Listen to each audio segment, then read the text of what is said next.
I wonder whether we could start, and I know I've heard loads of interviews with you, but I wonder, just for my purposes, would you be able to tell me a little bit, just so I have a record of it, about like how you ended up climbing yourself and how you came to climbing? Because you were a different sporting background. First, you were in whitewater rafting. Yeah, whitewater kayaking. Kayaking, And it's you paddle a river, and it's in very similar landscapes as climbing. And so we bouldered. We were waiting for the adults to pick us up, and I was also not enjoying how dependent we were from the adults before we had our own driver's license.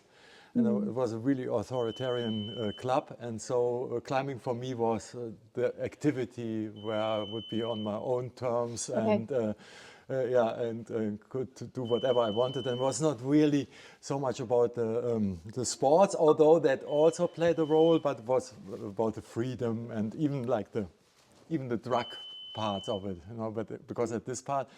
It's funny how sport climbing developed, because it originated in Saxony in Germany, and then it immigrated into the US, made it through the US, arrived in California right at the hippie times, and basically became this part of subculture I was really attracted to at the time. And so that was my motivation. Which is really interesting, because the way that the sport's developed since then, it's still counterculture. It still brings in all of those outside elements, doesn't it? Like it hasn't lost that. Yeah, with the gyms and for my taste, it lost a lot. Again, this is the beauty of climbing, that you pick your the way you want to do it. You experience it. Now, I guess I was thinking about the way in which the movement has changed, and this immediately goes like in straight into it, doesn't it? That the movement itself has changed so much. So I guess I was thinking about things like parkour and skateboarding. It still has that kind of rogue element to it, but the movement changes. Like even if it's not, I agree. Like here we are in a commercial doing it. It changes. It's become commercialized, and yet it still has those kind of rogue elements of movement, which is so interesting, because that's where so much of your expertise is about the assessing movement and thinking through movement skills. Although this comes from like when I started to study, I studied sports in Cologne, and I was really into performance. And like you tell me how fast you run the 10K, and I tell you if you're a good person. Really narrow-minded, and then I picked up, but just per accident, movement theater, and I learned so much. And I'm a terrible dancer, but I had to perform dancing, and I performed like miming in front of 1,000 people. It's very addictive. Like once you tasted it, you want more.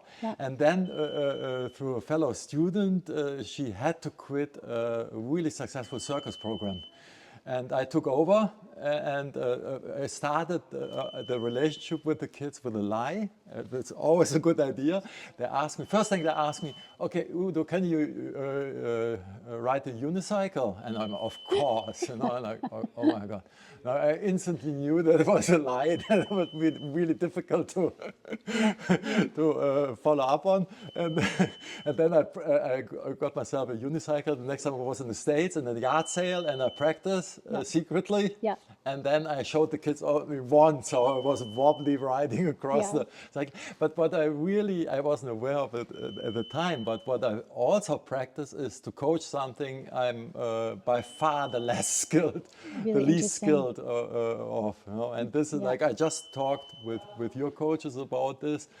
I think there's a lot. I think that must be interesting stories for a lot of inexperienced coaches that feel that they should be maybe better climbers or something. Like, because I'm the living proof of that you can be the worst climber in the room but still contribute something to the process. But that's really interesting, because I remember hearing an interview with you when you were talking about how you moved into coaching, or thinking about talent development or programming coaching for athletes, because it was for a friend of yours that you started helping him to move. That was actually, but this was a kayaker. Exactly. And it was really, that was, we were like, I was just started to study, and as it is as a young student, you listen in one session, and wow, I know, your brain, like a truth, like, oh my God, like, and then we, like we were still under this impression now, and we just sat in his kitchen and we were like, okay, if this is true, and there's capitalization and this plays a role, then the conclusion has to be what is now known as polarized training. So that you basically hardly ever, and this is an endurance sport, you don't work out in the middle, but even in climbing, it's a big problem. For many athletes, you basically every session you don't try to get pumped. For 80% of the sessions, they're really mellow, and then only 20% you really work hard. Yep. And you skip the middle ground. And this is really a big problem for many athletes up to this day, is that they work too much in what they think is almost their maximum, but it isn't. Yeah. Because they have to sustain it for a long time. So there was really. Maybe just a lucky punch of ours, but he was super successful with this training, became world champion 5 times, and built a lot of confidence. Like it was only based on theoretical thinking. And we also knew what wouldn't work, and this up to this point, I think that's already valuable. Very often I also just told your coaches, like very often I just observe what is not tried out, what's left on the table, and then I suggest maybe I didn't see you trying this, maybe try this. And it was exactly what we did. We knew what wasn't working, and then we said, okay, let's not do this again.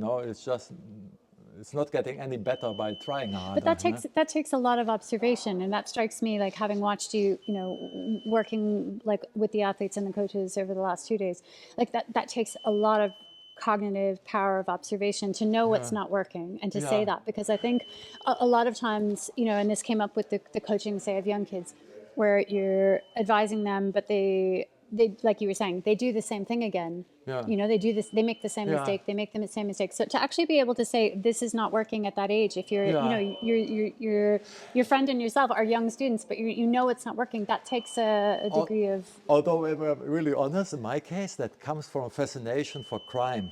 And I know all the Sir Arthur Conan Doyle thing, and there is even one short story, the power of observation and deduction. I think it's the first Sherlock Holmes short story is called this way, where he describes, and it's even this: if you considered all the options, all the possible options, the impossible must be true.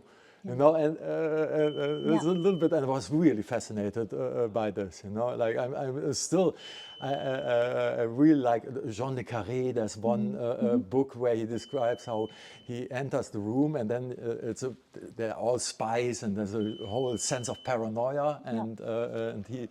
The way you observe a room if something has been changed.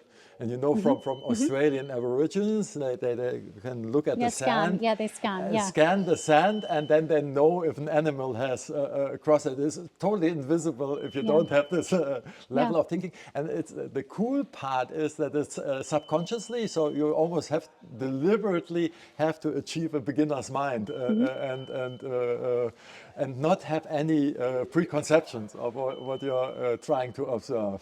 Which is so interesting as well to think about in relation to climbing, because this is something that, like, I'm picking up on things that I know you've talked about before, and then I'm watching with our athletes and our coaches, and I wonder, would you go along then with that sense of ecological dynamics? Like you're walking into a room or a problem and confronted with a block for the first time, and you are literally cold, like you're cold, you're leaving all the memory of other climbs and you're coming to it cold. I mean, is that partly how you're theorizing? That works, definitely works the best. As soon as, also really arrogant, so often that I think, oh, Udo, you really have this wired, you're really cool. And then something will happen that proves me wrong.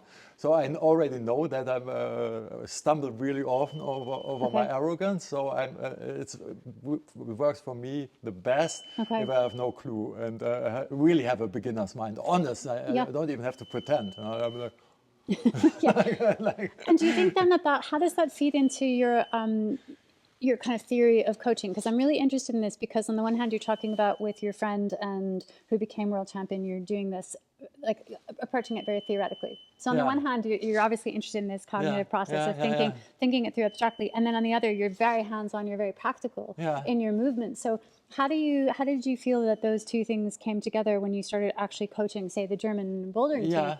Yeah, that was pretty much also the process. Like on the first World Cup, they had to tell me what was going on. And then, for example, like in the very first World Cup, it was in Greifensee, and it was really cold. And I saw that Jule Worm was not climbing a lot outdoors, and she was really struggling with her cold hands. And like I watched her in between the boulders, in the 5 minutes they have between the boulders, and she was really like, I could see that there was no sense of keeping hands warm, and this can count a lot, you know. And it was just an observation, and that really nothing. I don't think that anybody else was thinking this, but I climbed a lot, like as any old rock climber, a lot in really cold conditions where like freezing cold fingers were the biggest problem, and keeping hands warm. And then you already made your experiences if you're, for example, a hand warmer, and that makes it worse. You know, like it's almost like you want to have them semi-cold, and all this, and I could see this not working for Jule. And we talked about this, you know, like because things shouldn't happen again. You know, we should always make new mistakes. I mean, so that's really interesting, because again, it strikes me that what you're saying, even in watching that situation for the first time, you're trying to bring that beginner's mind, even though at that point you're clearly not a beginner. You know, you have all this expertise, but you're still trying to look at it cold, which is a really interesting approach. And so I wonder, is this then, because you were a very successful national team coach, like it was one of the most successful periods that Germany had. But what I think is really interesting is that you're still now, in the work that you're doing since then, you're bringing that like cold, you know, trying to look at like different federations, including ours, with that cold gaze and coming at it fresh, which is why it's so valuable. So can you maybe talk a little bit about how you see moving from coaching a national federation to being a consultant who's, you know, casting a gaze and casting a wide net and seeing all of these potential issues in talent systems? Again, I'm really arrogant, and also with the German team, I was expecting to be successful 2 years earlier than we actually started to become somehow successful. And up to this point, I look at the competition, and I think, okay, what are the deciding factors? What's happening here? And I think you almost need to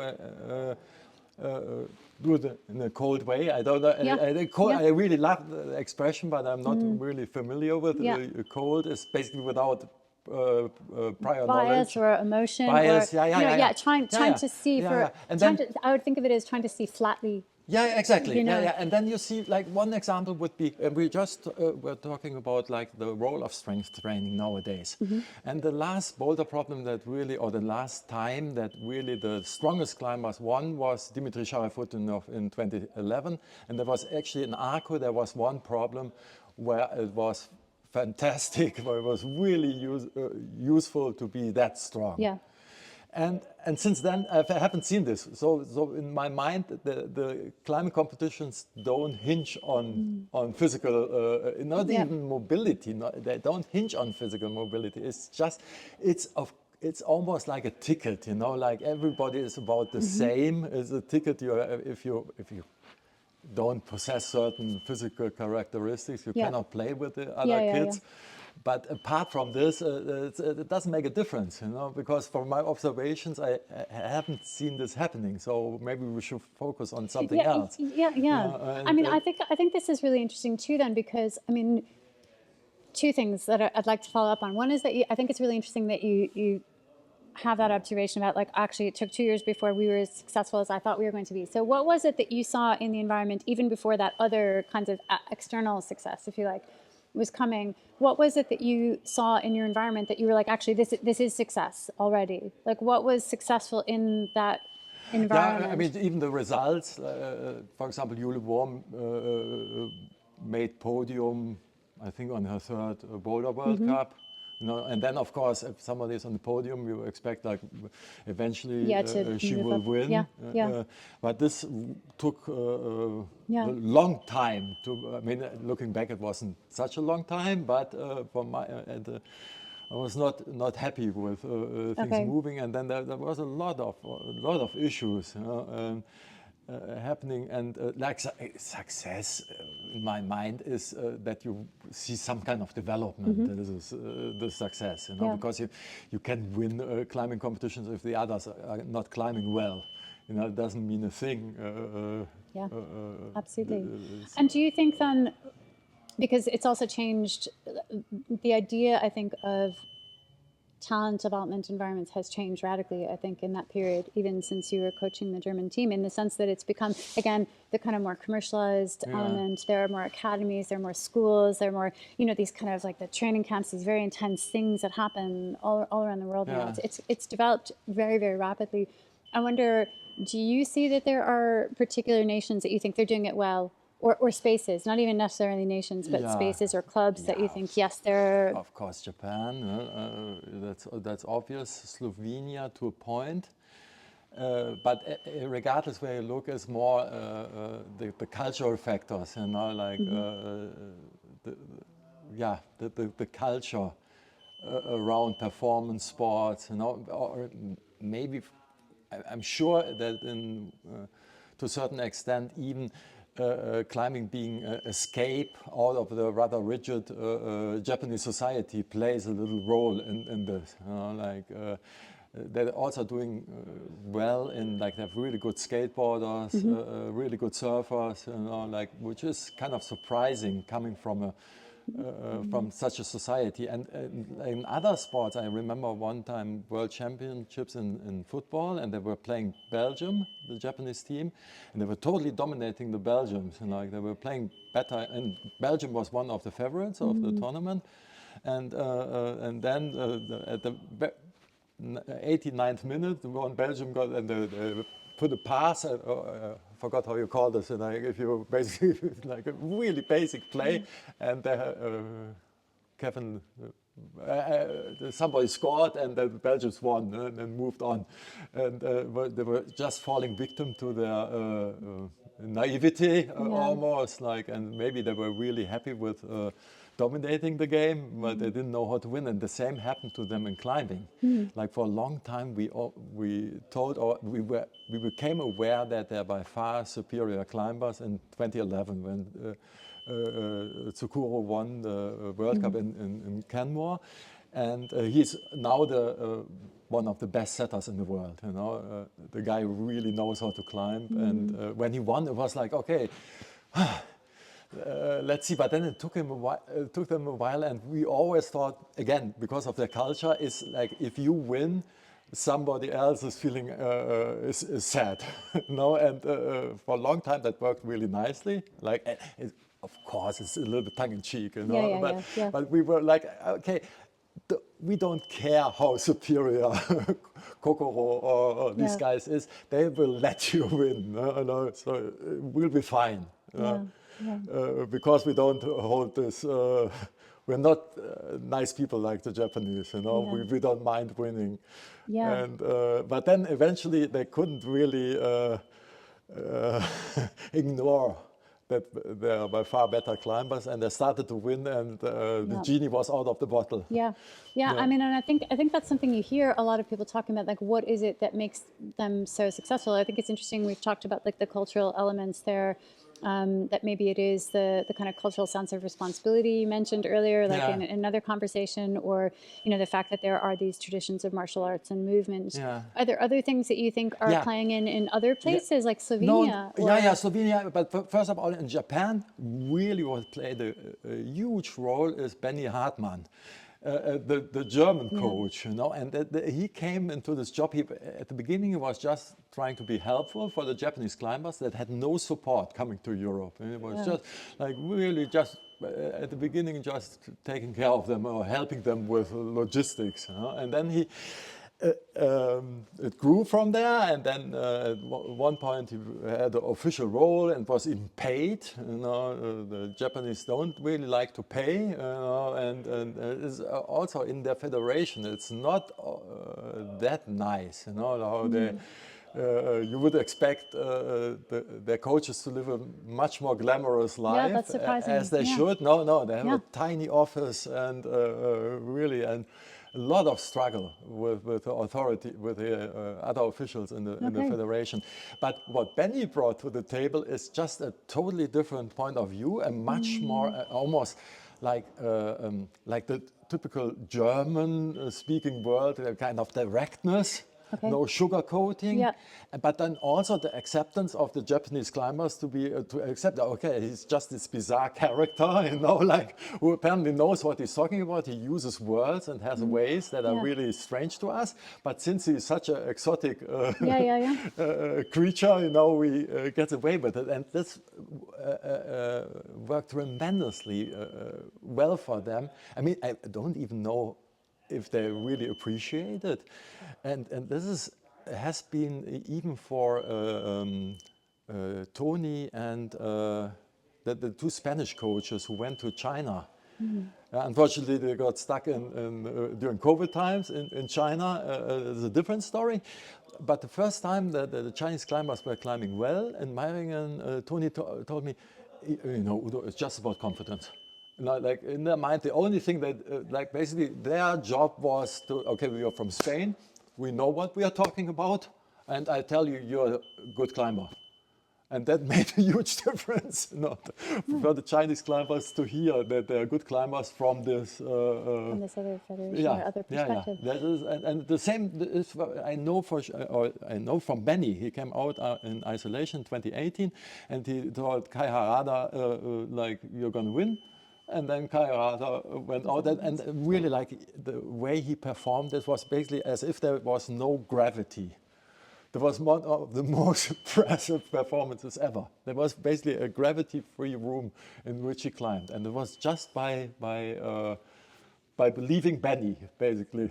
Which is so interesting, because then if you again, to return to what you were saying about, like, since it's been well over a decade since strength is the key or determining factor. And if it's not necessarily that one person is much more mobile than the other, so how much of it do you think those successes in climbing come down to the psychology? I mean, is this just all like of it? All of it. Yeah. As I said, I'm not talking about somebody who really like never made semis in their lives. That could be maybe they're just too weak to hold on. And that also means, I mean, now, like, for example, in this camp, we talk a lot about to empower, like you're a little bit challenged in terms of strength, or strength to weight ratio or so. And now, if you have an experienced coach, there are a lot of things you can do. Like, for example, you don't have these athletes struggle on something impossible. You do like gradual exposure. Like also with risky parkour moves, for example. It's really overwhelming if you always confront them with the real thing.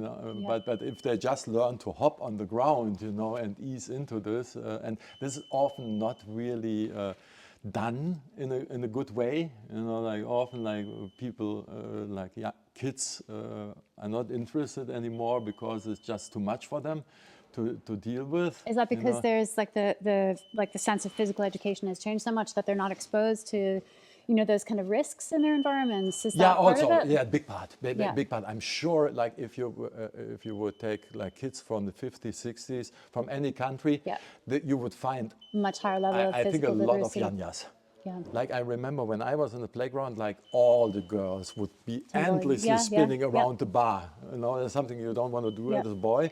But like just the cartwheel, it was so embarrassing for me as a young boy, because I didn't like the cartwheel felt uncomfortable and scary. I would never tell the girls, of course. Then the whole rope skipping, to the extent they did it, like I don't know how this is called, rubber twist, gummy twist, and then like where we do all the funky. And as a boy, it was really like, of course, you were maybe more aggressive than they are, but like deep in my mind, I knew that this is crazy what they're doing, the level they're doing this. And it was like you were passing any playground in Germany. Yeah. I'm born in '63, so there was also before the biggest birth rate. I think '64 were the most, at least in Germany, babies born. And so we had so many kids around us, you know. So there was always somebody in anything who would be more talented, or stronger, faster, more endurant than you were. Yeah. You know, and now that's totally changed. Yeah.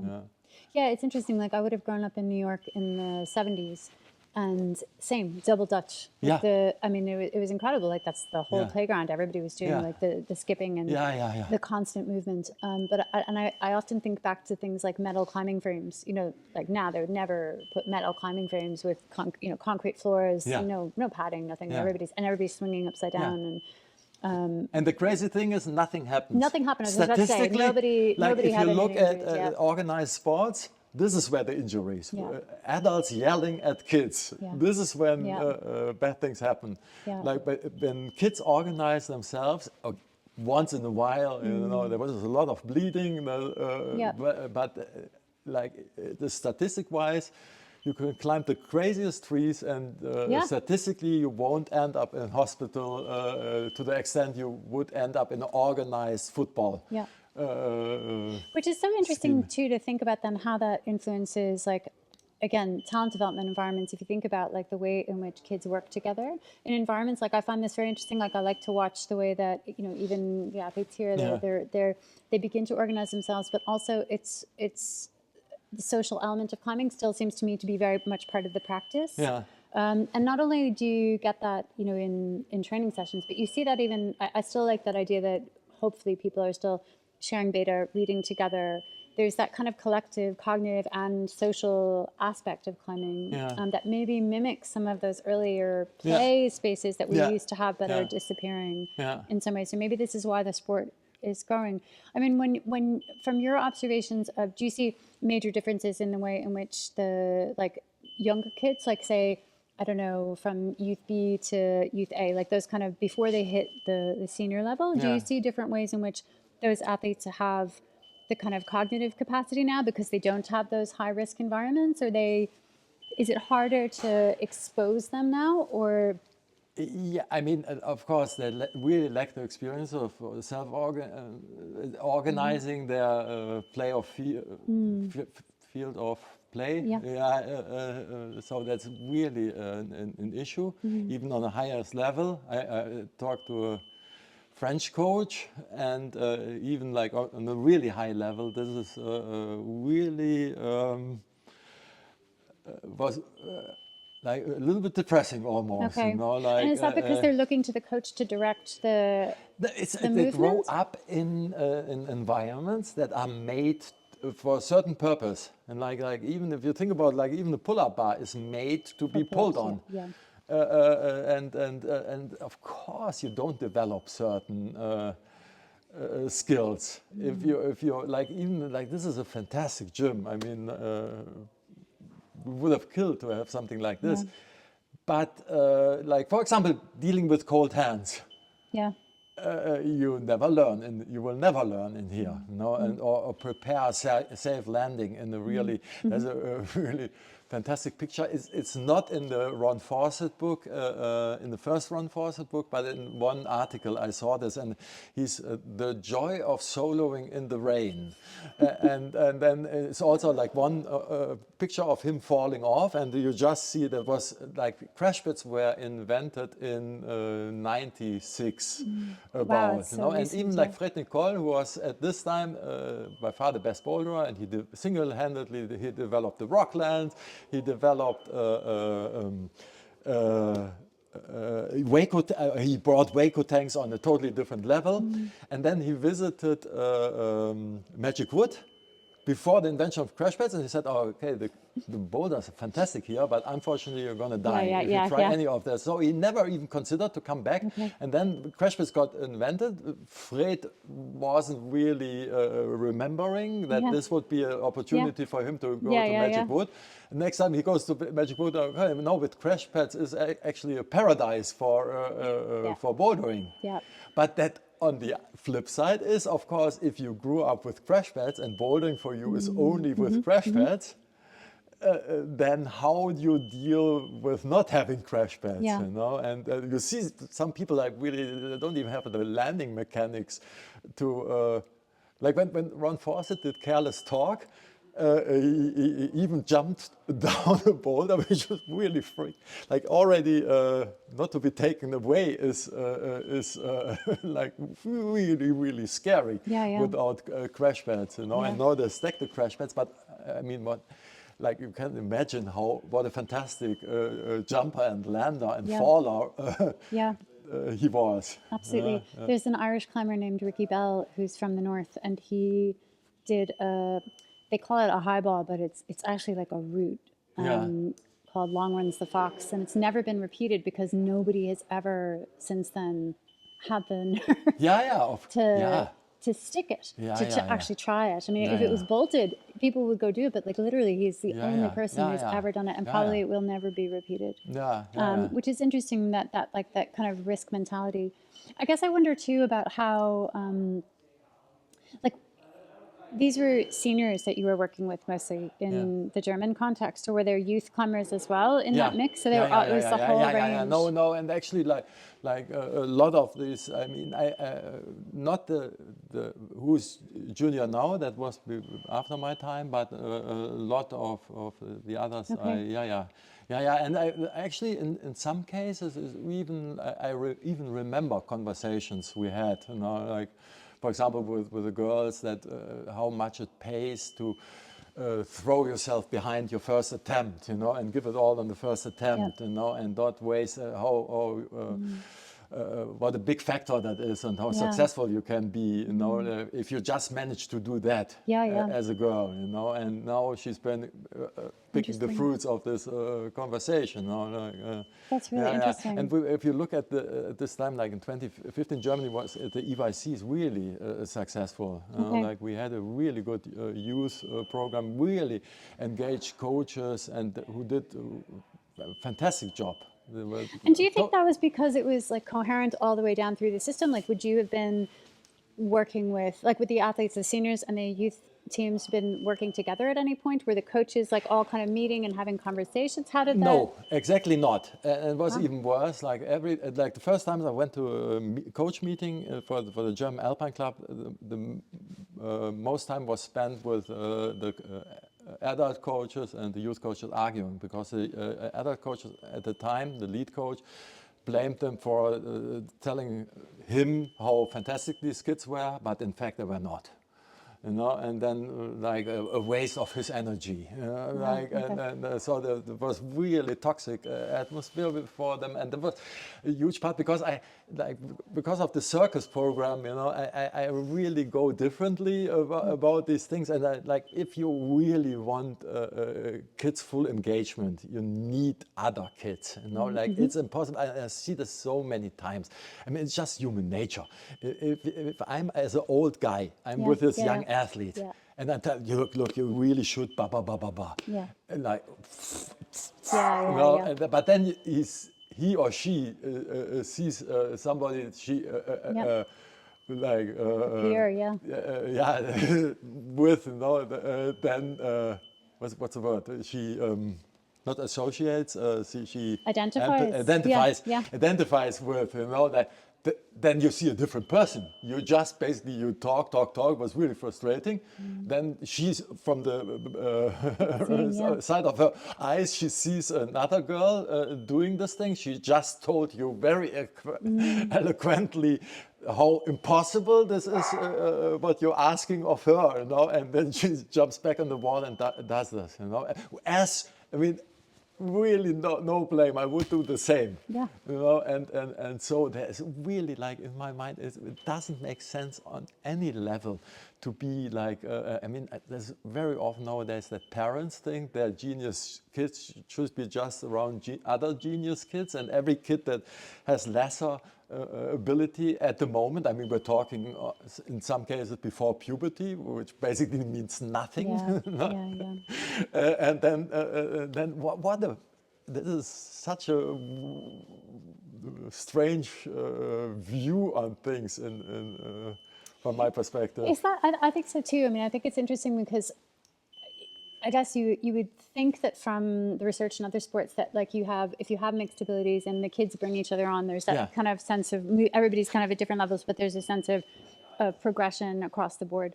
But do you think that then the kind of professionalization of this? Sorry to interrupt, but I have to go home. Oh, okay. Oh, okay. I'm so sorry. My wife. Okay. Okay. Sorry. Okay. I'm really sorry. Okay. But, Yeah. I'm really Okay. sorry. Yeah. No worries.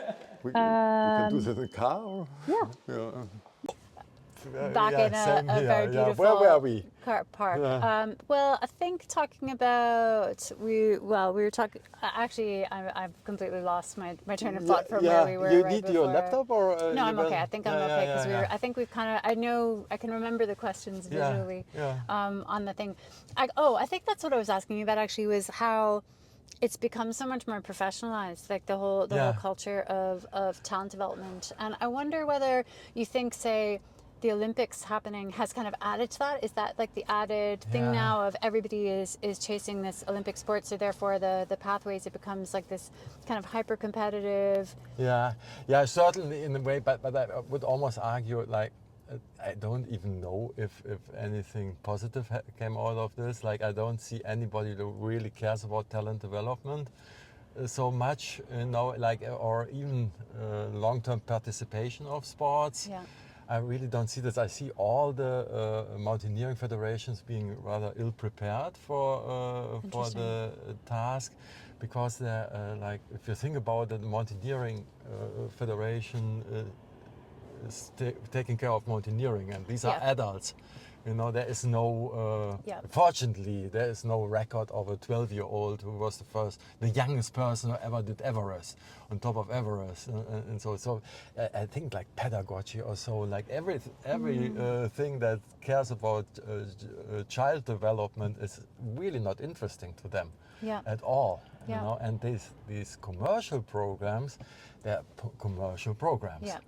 And they very often stop once the parents stop paying for them. There in many cases there's not even I'm not aware of any camp in the US that caters for adult athletes.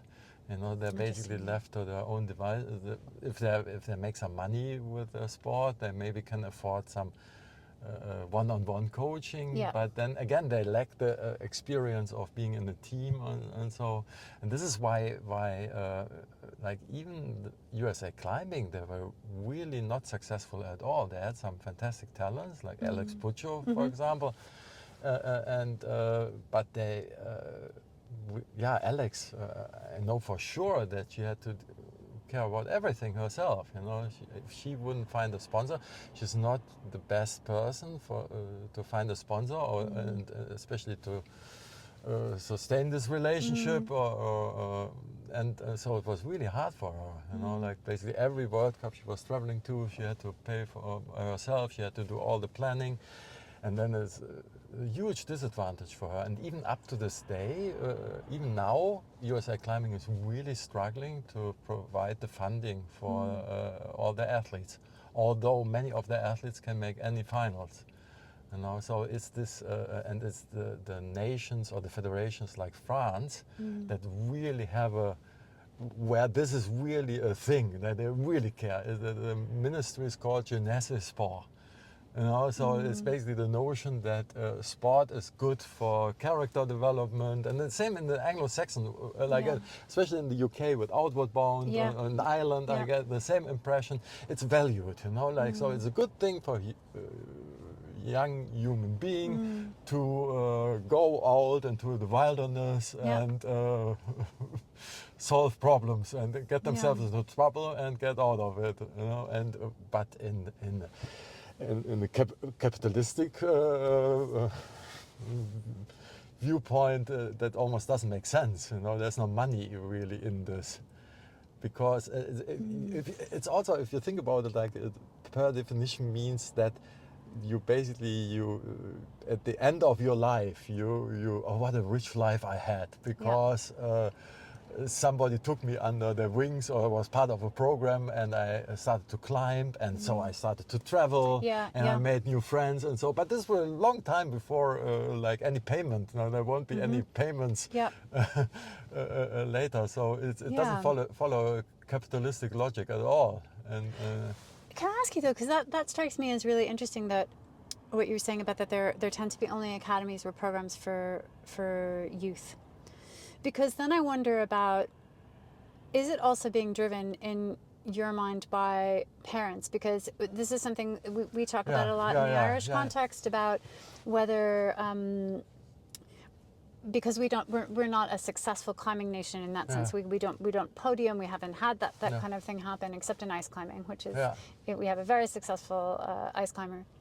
But we don't have that kind of level of success. And so for us, it would be much more about long-term athlete development. That's what we tend to focus on, because we can focus. We know it's not a realistic possibility to say, we're going to have a couple of podiums or get to finals or whatever. So we are focused on like long-term athlete development, about developing resilience and autonomy, and creating skills, getting exposure to the travel, and hopefully then eventually you build towards success. But I wonder whether, if that's the case, if it's been like kind of capitalized, and commercialized, do you see it also being driven by parents who are in this frenzy for, I want my kid to be a success?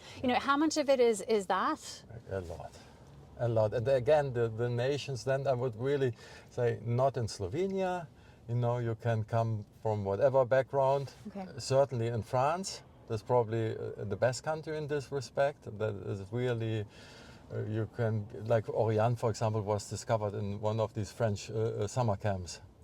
And they were, okay, she knows how to climb. Maybe she should do this more often.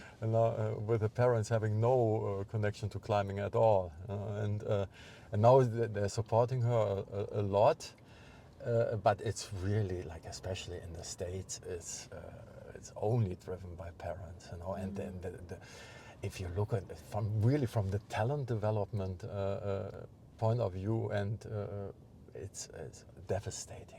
Like just the dropout rate once this time, like how much resources are allocated to this one child. How many camps this kid has been into, and how much traveling, and the whole family, all the rental cars, the hotels, and everything, and then.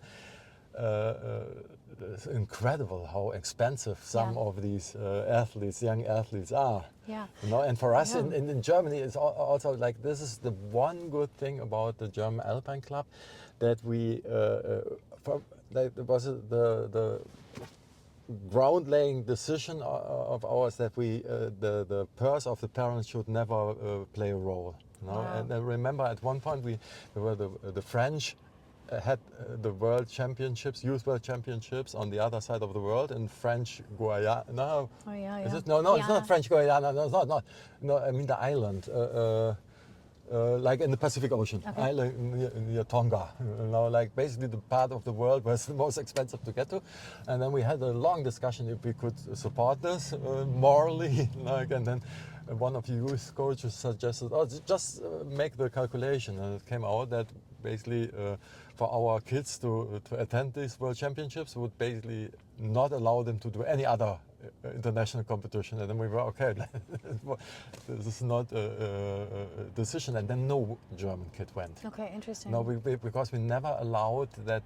This is very common, USA climbing especially, that they send, they don't have the means to send athletes. And then like one parent says, then we go, and if nobody goes, we are not really qualified, and so you often see these random like, of course, they're good climbers. Yeah, it's not but about this, but they yeah, never yeah. went through any selection. They never passed the. Okay. And we didn't want this, because then it really puts you in it. Then you're hostage of the parents. Like Interesting. Yeah. You have a really weak position, and I mean, we had a lot, even in Germany, a lot of parents that were trying massively to push their kids into the program, into the youth team, and in one case, really educated people like scientists, like super well educated, and just like the letters they sent to the federation, they were even reading them. You almost wanted the PhD in this field, to even understand the terminology. It was a lot of just to impress us, or trying to impress us, and they did the kids a huge disservice. Like, these parents are really like, it might be successful at one point, and I mean, now that I'm talking myself into a rage, I mean, it's really, I'm not sure if the parents understand what a disservice they do their kids. This is a really interesting thing, because it doesn't get talked about that much in talent development, does it? I mean, because I think obviously the first priority is the athlete, but and then we talk about the coach, we talk about the coach athlete, but the parents are the other crucial stakeholders, right, in that conversation, or guardians. Yeah. But it strikes me that I think people talk about, I don't know if there's the German phrase, but in the States and here and other spaces, people talk about helicopter parenting. Yeah. People spin in and they fix the problem and they spin out. So I wonder whether also, if we're in this age of what would be known as helicopter parenting, whether there's that sense of, we would notice it like as a very young climbing nation, we go to these other comps in the UK or other spaces, we were like, wow, this is very intense. The level of like parental, like all in, not just in the UK, obviously, but everywhere, frankly. But I think because we're a young nation or young federation, we're trying to avoid other mistakes. So I wonder, do you see it actually as being really valuable to talent development, that there's that lack of parental involvement in some ways? I mean, I know there has to be parental support, but is it important for them to, to separate? Yeah, but again, I think I mentioned this already in this conversation, that basically these parents, they really focus on the kids, and one idea of theirs is that the kid should be with not like-minded, but as talented kids, and they cannot be with other kids. So for the social competence of the kids, and that falls on their feet as soon as they're in the competition, because then suddenly they have. And this is one reason why a lot of the athletes already struggle in ISO. They're intimidated by the other kids, but they never. Like what I just told you about my childhood, and I'm sure your youth in a similar way. There were always kids that were more or at least in my mind, this guy is running, whoa, and it seems to come so easy to him, and so we were constantly basically not really working on my social skills, but in a way, you were accepting there would be other people that would be as qualified as you are, and so you had to be smart. But now sometimes they are so not used to even practice with other kids that it becomes really a problem. Yeah. And again, climbing is a problem-solving activity. How can you think that you can be successful without solving problems all the time? Absolutely. And do you notice that then because I'm conscious, say, like in the German context, where say Japan is like the extreme example too. Like you're probably going to go to a climbing gym in Japan is going to have like a load more like very talented climbers than we would here, because we have a smaller climbing population. It's less of the population that is at that level in general. So we have that kind of. So what would you advise, or how do you perceive because you've worked with many of these federations who are not Japan, who are not at that top table. So what do you suggest here or in other similar federations where we don't have like that level, we don't have the numbers to have that kind of the kids challenging themselves against other top kids all the time. We simply don't have the population or the numbers. So in that case, do you advise, like, actually it's even more important that they're mixing the level so that they do try and progress each other, or how do you What's suggest really people work? interesting to consider, like even if you could talk strictly about skill acquisition and motor learning, you know, there is it's called the optimal theory, of course, American like optimal theory of motor learning, and it has three factors: autonomy, enhance expectancies, that basically I do something and my life will be better, and then it's the other one has nothing to do with our subject. It's like external focus of attention.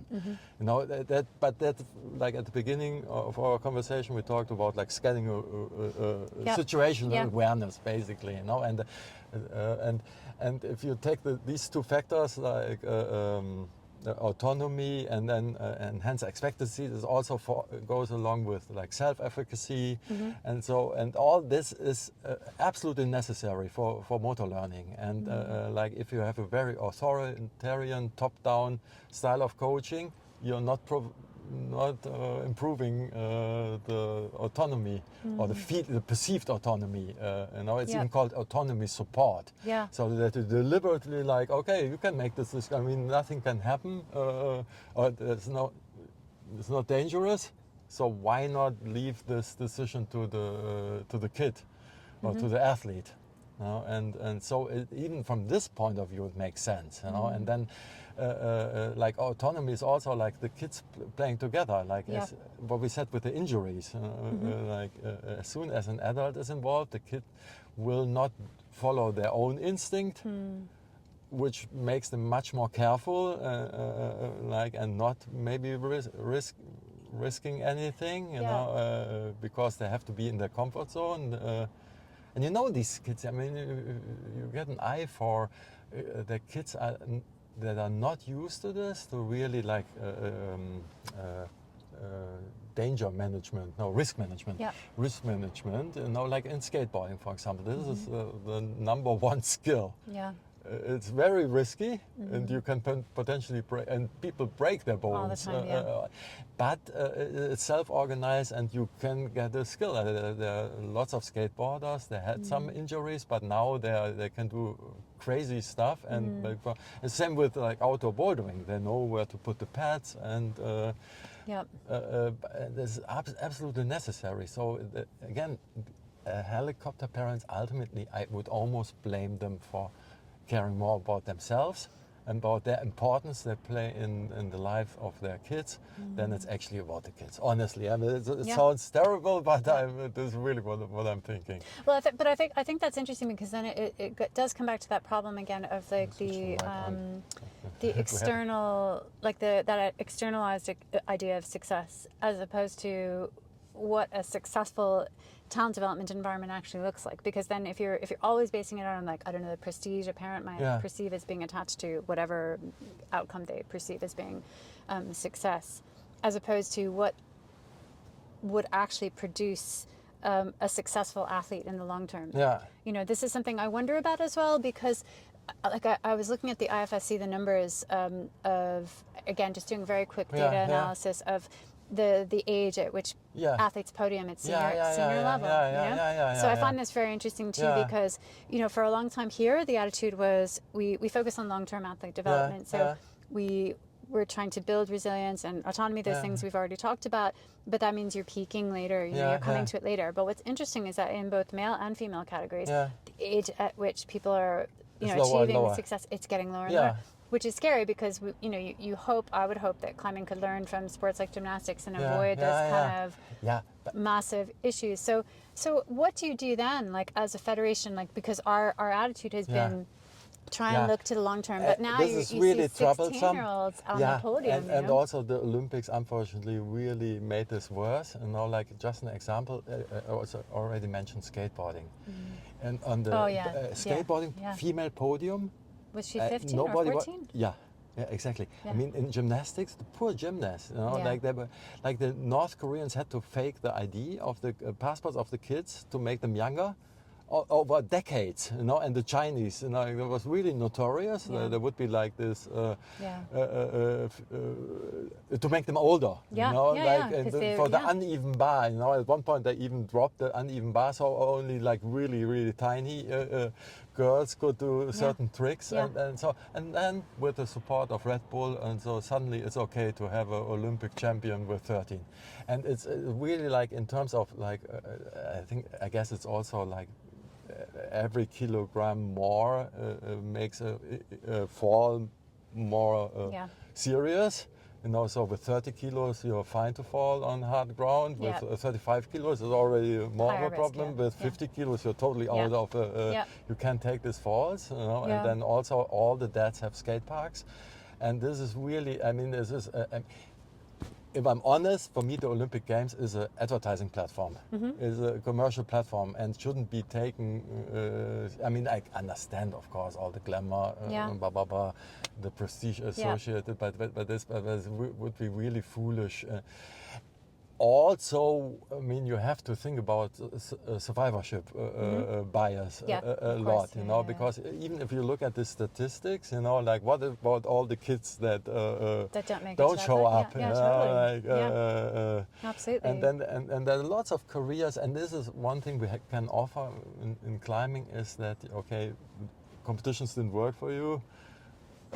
But that doesn't mean that you can't do fantastic things on big walls or outdoor bouldering and so. And we're one of the activities like lifetime activities. I think it's called where we can offer this. You know, so we really don't have to stress this. You know? Yeah, although but I do worry that then by the athletes' ages dropping, I worry that then we're in a space where you're not even talking about talent development anymore. You're talking about like, you know, there's this tiny window at which they suddenly get like propelled. And I know the IFSC are reacting in the sense that I think it's 2025, right, where you cannot any longer go to senior competitions until you're 17 at least, you know, so they're acknowledging there's a problem here, and potentially also with Red S, like this is all involved, right? You know, so there's this potential to try and roll it back a little bit so that we don't have, you know, 15, 16-year-olds like under that kind of pressure, because it's body pressure too, isn't it, then at a very crucial especially for the females, age, of course. And I mean, if you feel you cannot compete, if you're like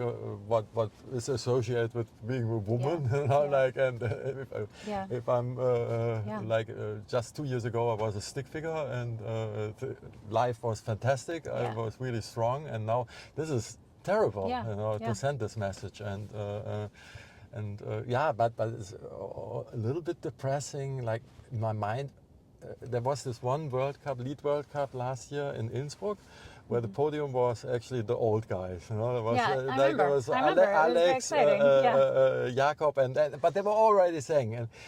But like if climbing would be more in a way really follow like traditional, what I don't understand is like modern bouldering is often called circus act. So, but if you really think about it, like compared to Gibbons, we are nowhere.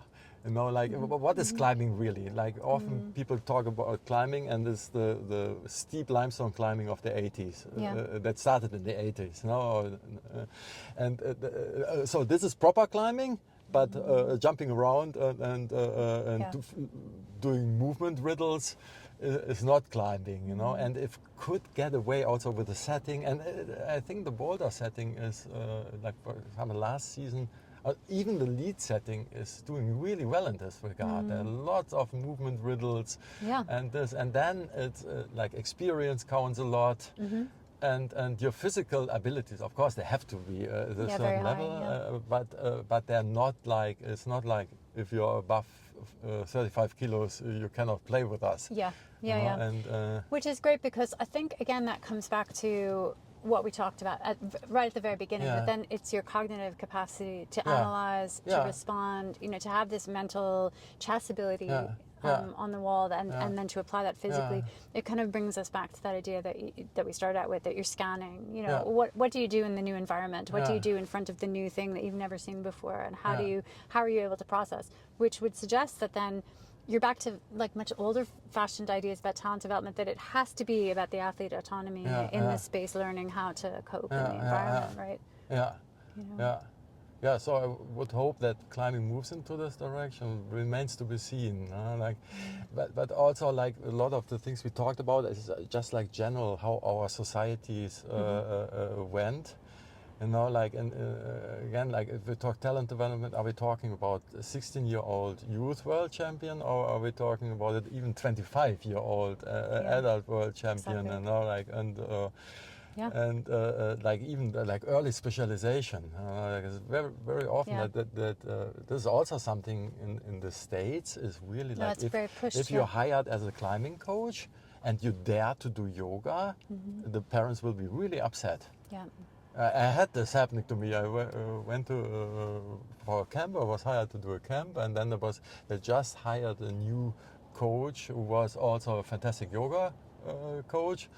And then I was like, yeah, let's do yoga. And she said, oh, that would be so great, you know, because they wouldn't allow her. And then we did the session, and the whole time the parents were like just circling the room. They were clearly unhappy, you know, that we were wasting their kids' time with, because they sent them to yoga anyhow. And after a violin, you know, like, and before ballet.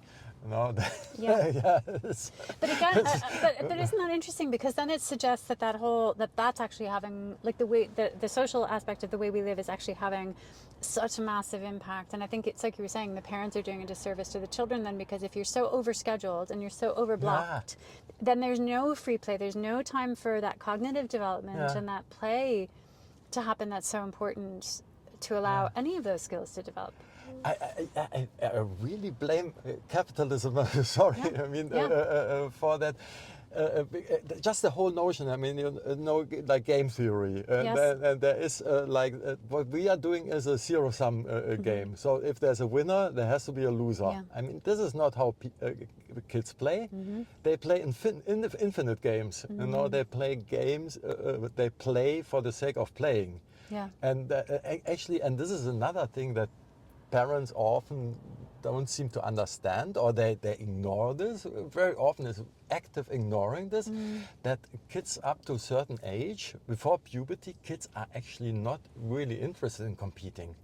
Yeah, they run against each other, but the It's whole game, thing, like medal and like the certificates and this is really not why kids are doing this. No, you know, absolutely. they want to be with not with like-minded, but with other with their peers, kids, and they want to play. Yeah. And even if, I mean, this sounds really bad, but if you see like even dogs playing, you have a strong, fast dog. This dog will wait for the slower, weak dog to catch up, to make it a fun for the weaker dog. You know, so in a way they're much nicer, or should I say they understand play much better than people. Some people Do you think that then, I mean, this is something that, again, we've been talking about. I don't know whether you talk to our coaches about this, but this has been, again, this kind of question in Ireland about, do we send athletes who are not ready for Europeans, which in their mind means, I don't know, they can't make it to semifinals, or they can't succeed in that, again, that very kind of one level perception of. But on the other hand, so say I would see as a parent who watches not only my own kids but other kids, I actually think they love the idea of going and being with other kids, and it's not necessarily none of them necessarily have the expectation of winning or getting to semis. So what's your advice there? Do you think, like, actually go to the competition and try and be around the other kids and have that play format, or no? Is it too high a level? I would maybe a little bit like change my strategy in this regard, because like now when you started, I'm like not making semis. You know, like if you, I find the relationship between effort and actually just climbing time. Yeah. Just simple climbing time, which is the experience why you're going there, and then you're only climbing. Like in some, like I went to one Greek youth competition where they had to climb so the parents were traveling 600 kilometers for the kids to climb 3 boulder problems at the best. So it was, in some cases, was 10 climbing moves they did. You know, for 1,200 kilometers of travel time. This is not good. This is not good. You know, regardless how valuable this experience is, that you might do this once, but like after a season at least, maybe it's time to reconsider if this is really such a valuable. So I maybe I'm contradicting, because of course I'm a little bit schizophrenic. You know, like I really dislike certain I think it's pretty clear how much I struggle with some aspect of performance sports. But on the other hand, it's like there's still the side of me that comes from me being really competitive, and so that is basically okay. It's called performance sport, and if you for one reason or the other, if you're not getting enough out of this in terms of just doing it, because you're not entering the next round, then maybe you go back and try to get the necessary skills or abilities, and then you come back, because otherwise it's really a lot of effort.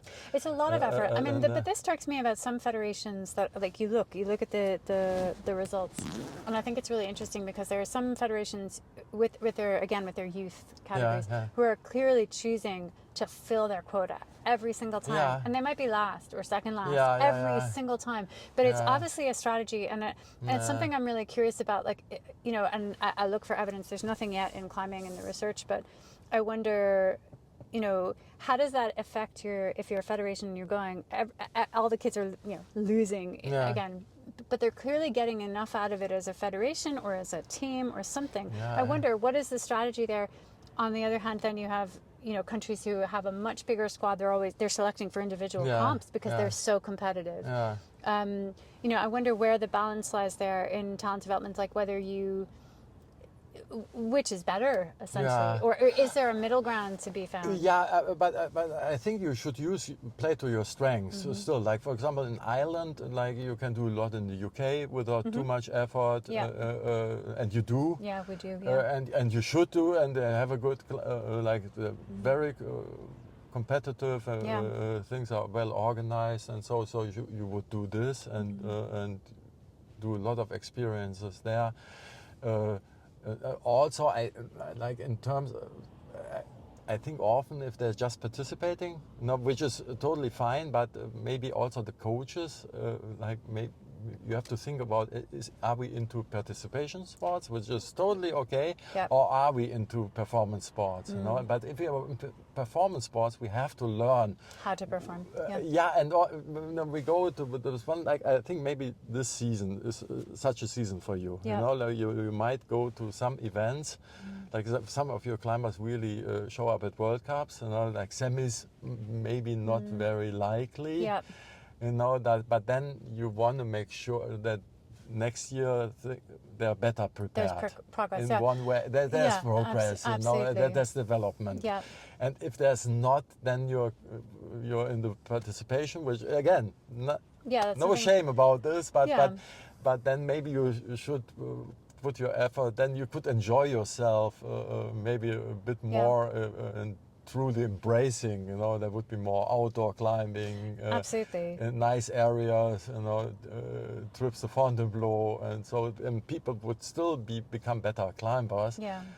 But I guess again, I think that and maybe this is drawing it to a close, but I think this is the challenge for smaller federations or smaller spaces that have the ambition to perform. That there's a middle ground that it takes a long time to figure out that, and again, it's never a straight line. It's always the kind of peaks and troughs and peaks and troughs, and you hope that you're going in the right direction. But then we really, like, for me, again, I wonder what they are thinking.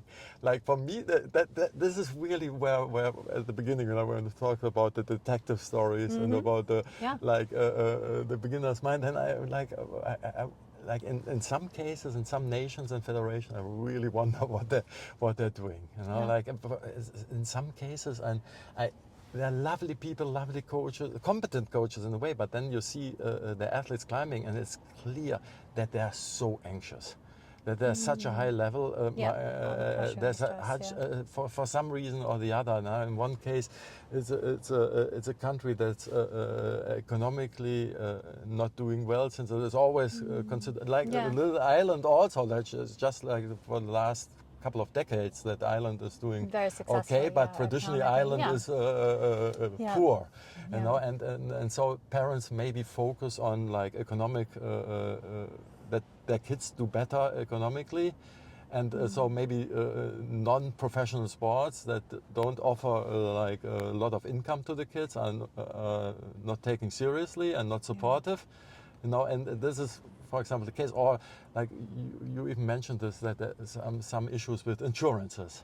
Yeah, You know, this is one thing I was really surprised. And like coming from Germany, you think like everything is so over-regulated in Germany, and we are so like 2/3 of the text literature in the world is written in German. You know, so we love our real. Yeah. But then I'm like for example in the States, and one thing, for example, we always did like on a stairway, it's called catwalk, where you like basically lay back on the railing, you know, and we never think about this, you know. We do this basically in every venue, and there was never a struggle. And then in the States, you know, the home of the free, you suddenly, you know, please sign the 20-page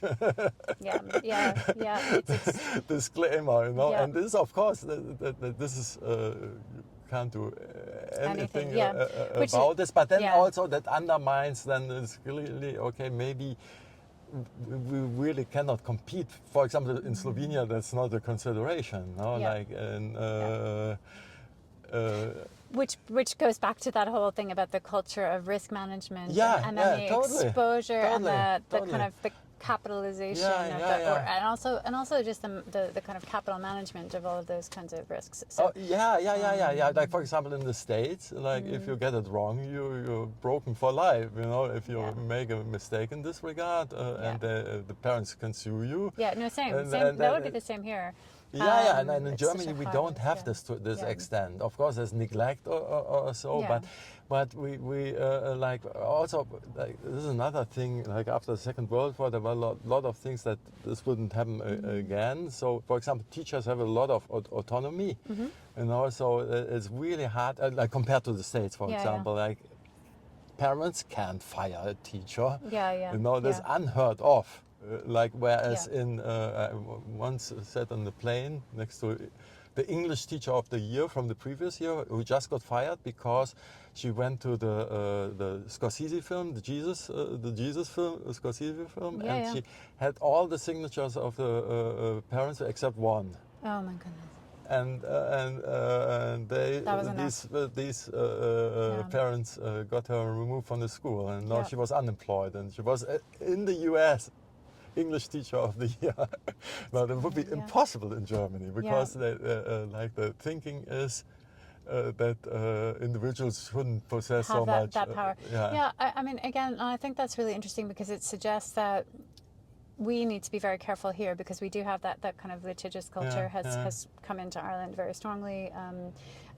And it would suggest that we need to be very careful of the ways in which that impacts even just like sporting success or potential sporting success, because if you overmanage everything, it controls and it doesn't allow for that kind of athlete autonomy, which is really interesting. Do you think there's anything we missed talking about that you wanted to talk about with you talent wanted development? to talk about Slovenia? I think we should. Like, what's the deal with Slovenia? And I mean, if you look at it's the whole Balkan states except Greece. They're very successful. That are like Slovenia is in every sport is a phenomenon. Like 2 million people, and that's crazy. And Croatia, the neighboring country, like two times basically on the podium in football. Like with 4 or 6 million. And I think that there's really a culture of performance that plays along. It's like the chance that you have a good PE teacher that even discovers you or supports you. I think, or even on a low level, that you are with a coach who is really knowledgeable. The higher level of coaching across the board. Has a good understanding also what's required, you know, like even in character. I think it's really one big issue we have in Germany, and German-speaking world in general, that like especially with the males, the egos grow out of proportion really quickly. And then it's almost impossible to shrink the ego again. And for example, I think that's much more unlikely for totally different reasons in Slovenia and in Japan. In Yeah. Japan, Not just for culturally, cultural yeah, reasons. yeah, And exactly. in Slovenia, I could imagine it's more like you think you're great, but you're still shit, you know. Yeah, Like, yeah, and they're yeah. very direct, Yeah, and they're it's, yeah. like look at this. And again, they have so many examples of somebody who is Who more is, yeah, humble who is, than you yeah, are, and yeah. better performers. So the Slovenians are really humble. Yeah. I mean, they're still people from the Balkans, so they Mm-hmm. wouldn't maybe not come across as humble. But if you talk to them, they're Yeah. they're very clear Yeah. understanding what are my skills and compared to the world Comparatively, level, yeah. and I think that's Yeah. a big part of it. You know, a very realistic understanding of performance. But they really. also put so much more money into physical education. Like I know, I remember reading Do about they? this Yeah, in yeah, Slovenia. yeah. I remember reading that they have like, every year, like every school child gets to go Yeah, to yeah. a particular kind of, away camp, Yeah, yeah. a physical education camp. Yeah, Whereas yeah. in Ireland, that's very, Yeah, yeah. it's, maybe in private schools, Yeah, yeah. maybe in secondary schools at a certain level, they go Yeah. away for a couple of days. But it makes you wonder if, like, again, what you were saying makes sense then. If the coaching level is higher, but the general physical literacy levels are higher. Whereas, definitely. again, if you have I don't know about in Germany at the moment, but I'm sure you've seen this in the UK and in Ireland, like we have very high obesity levels. Like it's coming very close to American levels of obesity. Again, the general physical fitness levels are suppressed compared to Slovenia. And there might be a talented climber among the among obese those people, kids. exactly, Absolutely. That was a long conversation and a long day for you. Just to finish up, our youth coaches, the engaged youth coaches I talked about, they did a lot of camps with Slovenian youth. And so they were climbing, and afterwards they ran, or on the rest day they ran around the lake. So the first Slovenian girl was there when the fastest German girl was still on the second lap. This is a little bit boring for the Slovenians. So let's play beach volleyball. Okay, then one Slovenian girl would beat the 6 Germans in beach volleyball. So really, honestly, the way they told the story, that maybe exaggerated, was basically, it was so boring for the Slovenian kids to do camps for the German thing. Well, so that does suggest that if you're investing generally in sport in school for all school-age children, that really does I trickle think down. this is also something that's really unfortunate in climbing, that there's still this notion that climbing is not a sport. It's more.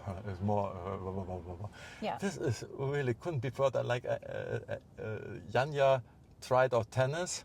And basically, she was immediately the best tennis player. Like Janja would be a fantastic athlete and everything. And for example, I know for sure Jule Worm. If you put it on a skateboard, again, just the risk management, for example. Like Jule, like the other, like even Shauna. So they said, Jule is just not scared. She's just fearless. And that couldn't be further from the truth. She was just really smart, like a skateboard. Okay, what can happen? How will I fall? And it was just really calmly managing. And she was a good skier, competent skier, and she was living so much on this. It is so helpful to know.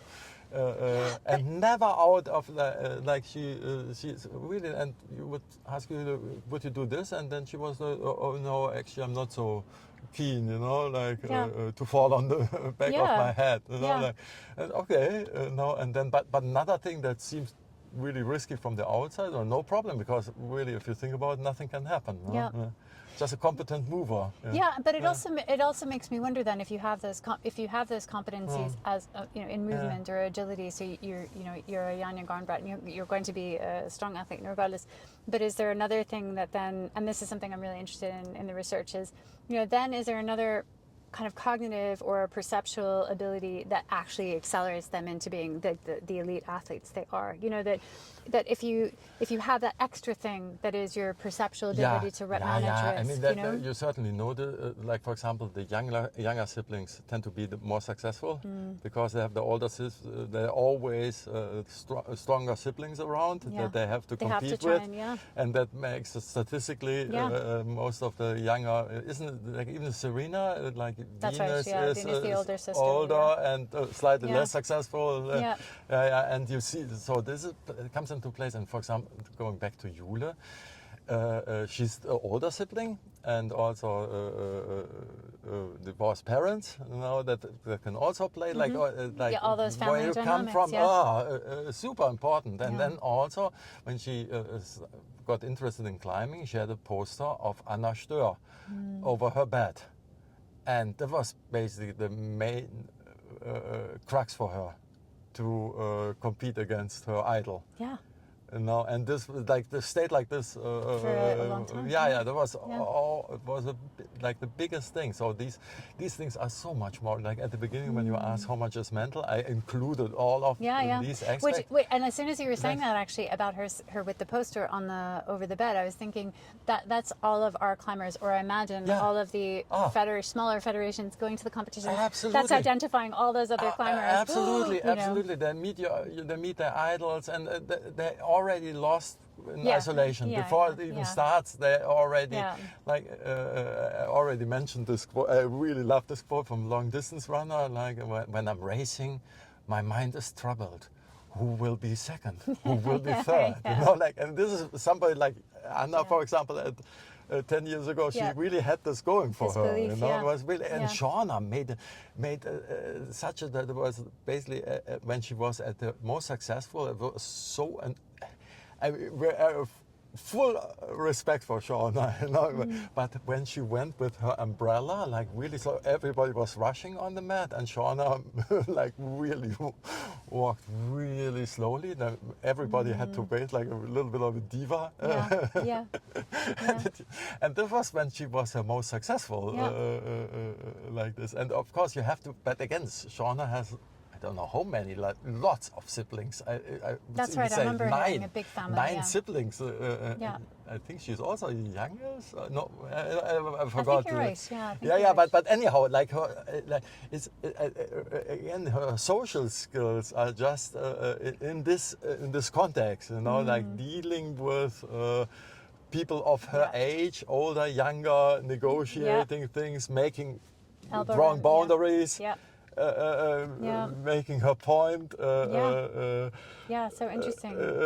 This is what made me saying that it's all mental, because this is all included in this. And I wonder in the Irish context, like we have a very successful rugby team. Still I think ranked number 2 in the world. And one of the things that they've talked about that's been really important for the team over the past 4 to 5 years with all the success is a mental skills coach, like a cognitive psychologist named Gary Keegan, who's worked with the team really closely. And this is something I wonder about, because Ireland, I think, like many nations, has that underdog sense of self, culturally. And then you wonder again how you manage to try and transgress that idea in a competition setting. So I think that's part of the process for our athletes is beginning to try to believe those things. In rugby, I mean, all the games are a little bit different because you have an opponent, so the psychological warfare is... and it's invasion. And it's very different. It's slightly different, but still, like, you can do a lot in isolation. And I talked about this a little bit with Jan. And so, but also, I think, like, one thing Ireland has really going for them is that it's not only in rugby, there's they have very good team structures. Really good sense of like character development, and really what's really nice is that a lot of the old school or the new school ideas are actually really old. Like in terms of, like, even if you look like pedagogy, Piaget, Jean-Pierre Piaget. Every time you tell a kid what to do, you're basically robbing this child the opportunity to find it out herself. Which and you think, I wish like so-called modern coaches would consider this a bit more. And I think we're very lucky in that regard with our coaches, because the coaches are very much trying to encourage that that kind of self-learning. Absolutely. I think that the culture in Ireland is really like well prepared, I should say, to develop for talent development. Really. So I suppose then we hope that because we've touched on some of those other very successful nations like Japan and Slovenia, and I do think one of the key things, I know that in Japan, obviously there are full-time coaches being employed in Slovenia. Ooh, you would be disappointed to really. Some though, I think there are. Yes, but like considering like what they achieve is really, and there's a lot of like it's a lot harder for any female to. I know from a conversation with a Japanese female coach, it's like it's still the Japanese society, and these like. The main coach is also a school teacher, and I think that he makes his living from this. That's definitely, I mean, that he gets a fraction of what like any head coach in an American gym gets. I mean, there's even not a comparison. Like if you're in the States and you're one of these yelling coaches who basically tell people to do 8 repetitions, and it's really important to do 8, not 7. You make so much more money than being a drill sergeant. Yeah, that's interesting because, and actually that's very useful because I think then it kind of underlines that fact that it's not about the money. It's not necessarily about like only about the funding. It's also about the culture. It's also about the attitudes. Yeah, absolutely. I mean, we can also, and we should talk about USA Climbing, but because we talked blame for so many things, but that they're so successful recently is also one aspect in the American, and especially like I was really fortunate after I quit with the Germans. I immediately did a camp in Mesa Rim in San Diego. Or near San Diego, and I love the spirit, this forward thinking. The Americans are generally not really interested in the past, so let's move on. But this also leads to a culture of iterations and bootstrapping, and this is how the training center in USA Climbing, and this is fantastic, and this should be your model, And the Germans are so stuck in everything needs to be perfect from the get-on, and this is so foolish, and so expensive, and so time-consuming. And what the Americans did, okay, let's get the cheapest plywood, let's rent the cheapest space, and let's try things out and learn. And then once we know what we are doing, maybe we next time get better plywood. Interesting. And like. I was even talking with Al just now and about the same thing. It can be done really cheaply, but you have to be willing to do iterations. It's basically okay. Yesterday we thought it's a good idea. Today we realize it was not a good idea. And we don't attach ourselves to we don't fall in love with our ideas. And also not be afraid to make mistakes. Totally. Totally. And this is really, and this is a big part. Unfortunately, there are some other issues now, like it's really depressing how underfinanced even. And this is another thing. The big companies, put themselves in such a comfortable position that they can pick who they sponsor. This is also something you are struggling with, right? Honestly, I organized German championships in climbing in the 90s, and one time we had one phone call with Panama Jack, a Spanish shoe company. And they paid 25,000 euros, not euros, marks, German marks, so there would be 12,000, 13,000 euros nowadays, or more because of inflation. So a huge amount of money for just our little competition in a discotheque in Cologne. And at this time it was really that's our entire climbing budget. I can imagine. Was basically there was so. The companies were so keen, but now with companies like Red Bull basically being their own sports league, it's crazy. Actually, that's a really good way of looking at it. And create their own activities, and creating the media around it, and it's all basically advertising for them. So that if you're not offering something like basically the first run to the moon. They won't be interested. The stakes are so high, you never. And there's another, unfortunately, byproduct of capitalism. Although, I mean, I guess You could counter that by saying, well, the other model of very successful talent development, like under the Soviets, right, that was also a disaster. And it's, even though it was not under capitalism, but it had such low quality of life for the athletes who came through the system. So you have to find some balance. Yeah, there right? was no pursuit of happiness in the Soviet Union, that's for sure. And it's also the notion that the individual means nothing.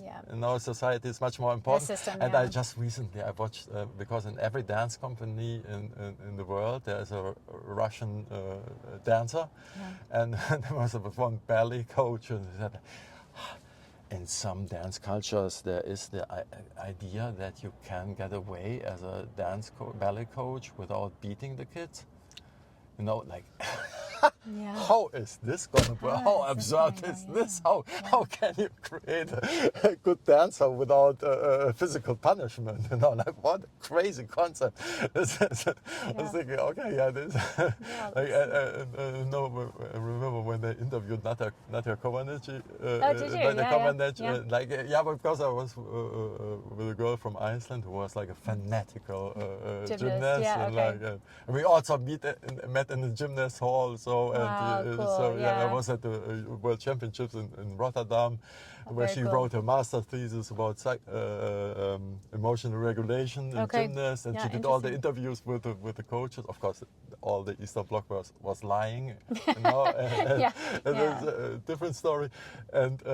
And they asked her, and she dominated the Olympic Games in 76 different times. And then she asked, "Why are you never smiling?" And she said, "I have nothing to smile about." And later, the world learned how they were imprisoned under Ceausescu in Romania.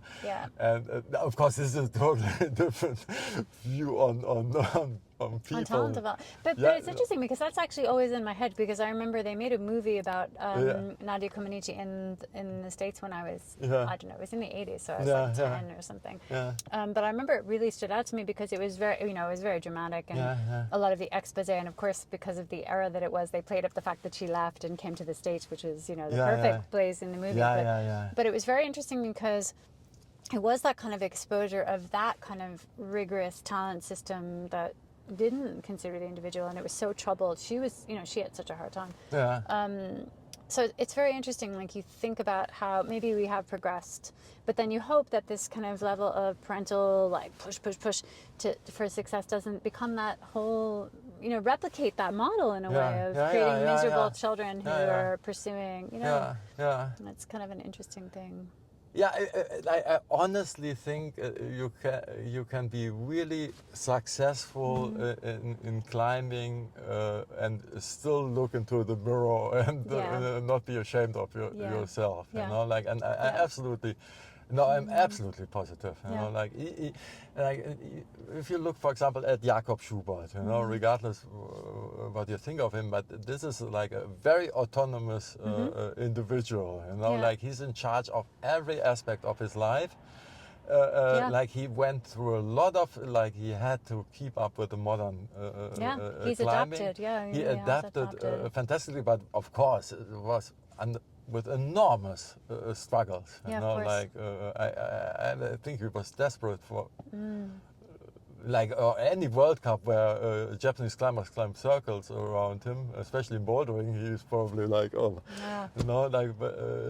and it's not just because, like, of course, there's also one aspect of it that male competitiveness is still regarded differently than female competitiveness. So unfortunately, it's still in the 21st century that females struggle much more. With the side effects of all of this, and it's much hard.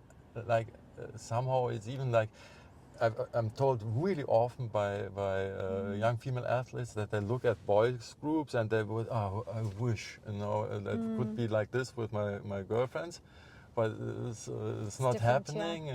For it's a whole different story. It's a whole different story. But since more than half of the population, it's also something to talk about. It is. I mean, I think again, we've been talking about this a little bit. I think in the Irish context, we have our female climbers are much more underdeveloped. You see that we have a very male-dominant climbing tradition here. I mean, there's not much of a climbing tradition here, but the climbing tradition we have is very male.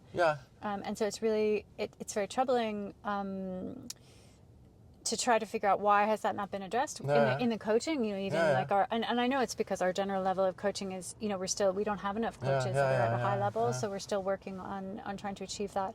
But there are a lot of very talented young female climbers, but I wonder, what is it? Is it the classic, you know, again, we've talked about this, did they just drop out in puberty, that these stresses are there? That push them out of the sport, but I think we need to be doing more, certainly in our federation, to be supporting those It can climbers. go both directions. Like in the UK, is also like somebody like Shauna. It might have made it even a little bit easier for her as a female, because it's a lot like if climbing is perceived as being risky and life-threatening, now it's very attractive for a certain kind of young male, you know, like, but it's very unattractive for most females, you know, and so maybe like just that Shauna focused on competition climbing instead of rock climbing, maybe comes from this, because like maybe she thought, okay, I love climbing, but I'm maybe not willing to risk my life. But fortunately, there are competitions. I'm not going to die in the bouldering competition. You know, so it can go both ways. Both ways. Which is interesting, because as you're saying that, I'm actually thinking, with very few exceptions, I think our female climbers tend to be focused on competition, or at least indoor climbing. But certainly, or just maybe it's like the weather plays even into this. Like it can be many. Of course, that's which a big is but it needs to be considered. Like for you, you know, like and to. It's still. I mean, I would still think that in the female field is still less dense than the male field, you know, and it's less and less so. I think, especially over the last 3 years, it's gotten a lot denser. Like if you see at the Euro Cups, level is crazy high. Yeah, it's crazy high. You know, and these are all like with the girls. There are girls that really would struggle in the World Cup to get into the semis. You know, so you can imagine how hard it is nowadays to get into semis. It's not so much different. But then if you look at the finals, you know, with the boys, you don't know who's going to win.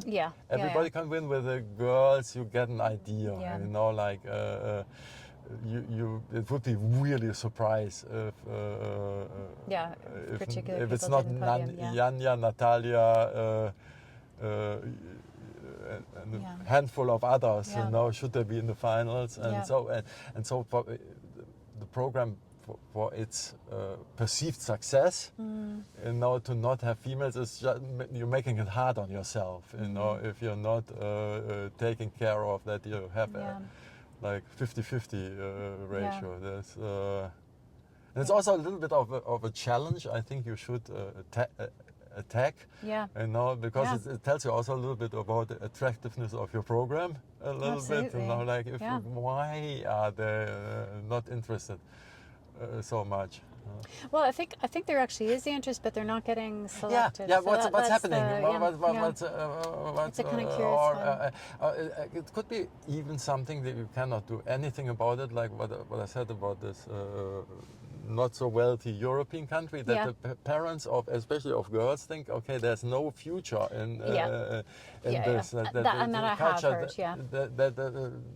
like, whereas for boys, maybe there are more, okay, this is they associate more positive things with a successful climbing career. That's could true. be, you know, like, or like if you're really like in a super. We talked about this, I think, before, like the impact Mio had on female Japanese climbing is incredible.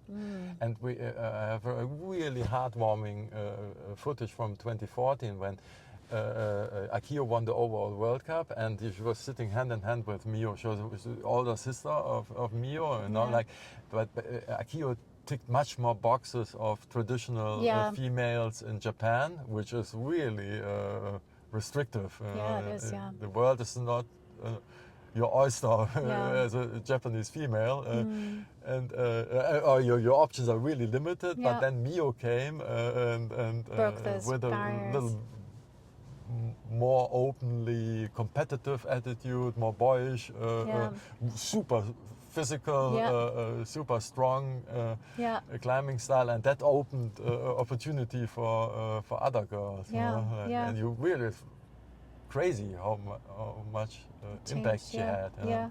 Well, I think that's what we're looking for here. Is we're looking for not necessarily breakthrough climbers, and obviously not on that level, but we're looking for, I think, those kind of small breakthroughs that then filter down through the system and and can be also, they don't necessarily have to be like super successful climbers, no, but absolutely. maybe like just it just interesting shows a pathway. characters.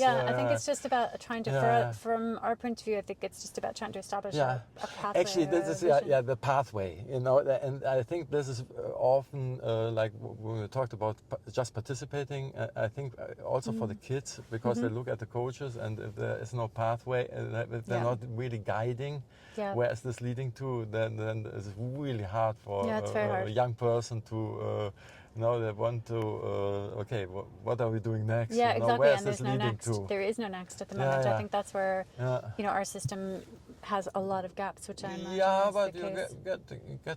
I think like the one aspect is like Rob, for example, is spreading himself to. Is this a term, right? You're spreading yourself too thin, or like you it's doing too much. Too much. Exactly. So he would need some support.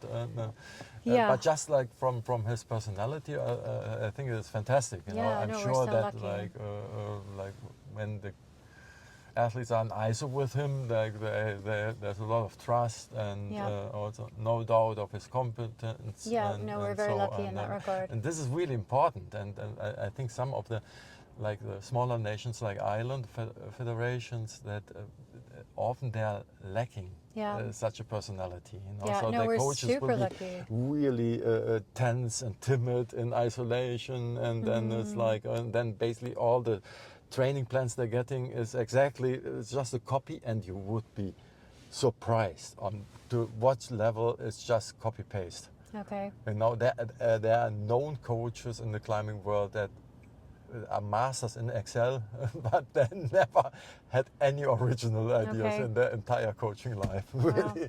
Okay. We count ourselves lucky in that regard. I mean, I think we hope that we can build on those things. You know, we better stop, Udo. It's like we'll be here. It's like dark. Okay. Okay. Thank you so much. I'm really pleasure, grateful. But oh my goodness, all mine. look at that. That's like an hour and 40 minutes. Yeah, in the and two we already things. had like